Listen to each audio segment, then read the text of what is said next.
Patrice Tacita d'abord. Les réparations, je dirais d'abord en forme de boutade que ce qui a été commis est irréparable. On ne pourrait pas réparer l'irréparable, l'injustifiable, l'innommable. Simplement, sous la notion de réparation, il y a un mot qui recoupe plusieurs situations. Il y a la réparation financière, c'est un volet que nous respectons au niveau de Mekian, LKP, Fondation France Fanon et Cause.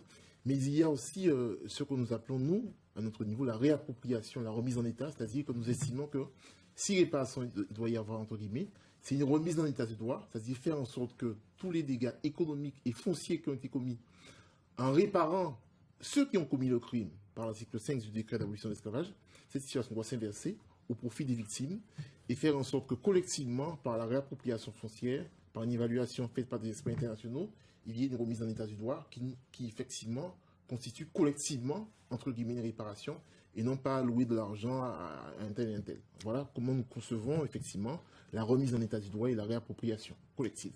Et réparation économique du foncier, cela nécite évidemment de l'argent. Vous réclamez aujourd'hui de l'argent à l'État comme certaines associations qui ont demandé 200 milliards à l'État. Non, c'est d'abord dans la procédure. Aujourd'hui, il y a plusieurs questions prioritaires de constitutionnalité qui ont été posées, qui seront débattues notamment ce lundi 15 mai devant notre tribunal paritaire des bureaux, qui consiste à dire, voilà une loi qui est prise, un décret d'abolition de l'esclavage qui est pris, et qui fait en sorte qu'on puisse indemniser les propriétaires d'esclaves. Article 5. Il faut qu'on demande au juge suprême, national, européen ou international, est-ce que c'est normal qu'à la fin d'un crime aussi immense, aussi innommable et irréparable que celui de l'esclavage, qu'on puisse lui demander est-ce qu'il est normal qu'on indemnise les bourreaux et non pas les victimes. Et qu'ensuite de sa réponse, on puisse construire de nouveaux rapports fonciers qui font en sorte que les inégalités qui font qu'aujourd'hui les descendants d'esclaves sont toujours les propriétaires économiquement de cette économie de plantation, est-ce que cette situation va perdurer ou est-ce qu'on va arriver à une fluidité qui fait en sorte qu'il puisse y avoir un développement partagé par tous ceux qui descendent de cette histoire. Et la difficulté est la suivante, c'est qu'aujourd'hui, il est plus facile pour un descendant de colons de s'insérer économiquement, de prospérer, que si on était un descendant de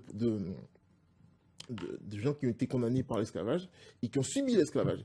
Et cette difficulté, elle est née parce que l'abolition de l'esclavage a fait perdurer des rapports économiques et sociaux qui ont été innovés, qui ont été modifiés, mais qui fondamentalement n'ont pas changé le rapport de force qui existait pendant la traite et pendant l'esclavage. Et c'est la raison pour laquelle, à l'occasion de l'examen de ces questions prises de constitutionnalité, on va voir si effectivement on estime que le droit tel qu'il existe aujourd'hui est conforme à une vraie liberté ou est-ce qu'on estime que le décret a été pris pour conforter un système. Inspiré des États-Unis ? Je pense qu'il faut s'inspirer de tous les projets qui ont pu améliorer au niveau du droit et de la morale publique les questions liées à l'indemnisation des victimes de l'esclavage. Mais il faut aussi surtout s'inspirer de nous, de notre histoire commune.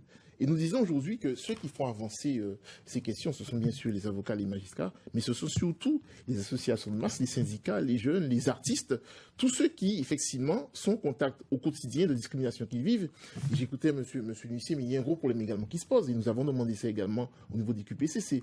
Quand les experts vont se réunir, ce n'est pas que des experts économiques, c'est aussi des psychologues, des psychiatres, parce qu'il y a aussi des séquelles fondamentalement qui sont des séquelles mentales et qui font qu'on s'estime en incapacité de se gouverner nous-mêmes, de s'approprier nous-mêmes notre existant.